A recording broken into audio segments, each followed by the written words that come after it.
আপনার পূর্বপুরুষের নামে কোথায় কতটুকু সম্পত্তি আছে আপনি খুব সহজেই দেখতে পাবেন, দাগ, খতিয়ান নম্বর সহ দেখতে পাবেন।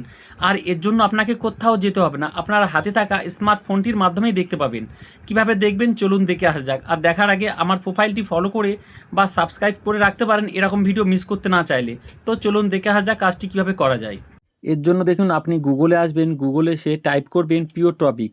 পিও টপিক লিখে সার্চ করার পর দেখুন প্রথমে যে লিঙ্কটি আছে ওখানে ক্লিক করবেন। ওখানে ক্লিক করার পরে দেখুন এইরকম একটি ইন্টারফেস আসবে। দেখুন উপরে একটি সার্চের আইকন আছে, আপনি ওখানে সার্চ করবেন। সার্চ করার পরে ওখানে ক্লিক করবেন, ওখানে ক্লিক করে লিখবেন ল্যান্ড।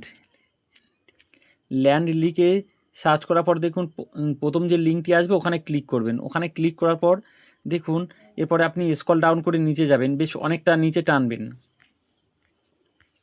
দেখুন স্ক্রল ডাউন করে নিচে যাচ্ছি। স্ক্রল ডাউন করে নিচে সার্চ করার পর দেখুন এখানে লেখা আছে চেক ইওর প্রপার্টি ডিটেলস, এখানে ক্লিক করবেন। এখানে ক্লিক করার পর দেখুন দেখুন এইরকম আসবে। এরকম আসার পরে দেখুন এই ফর্মটা সম্পূর্ণ ফিল আপ করতে হবে। প্রথমে বিভাগে আসবেন, জেলাটি সিলেক্ট করবেন। জেলা সিলেক্ট করার পরে আপনার উপজেলা সিলেক্ট করবেন। তারপরে খতিয়ানের ধরন, আপনার এলাকায় যে যে খতিয়ানের ধরন আছে সেগুলো সিলেক্ট করবেন।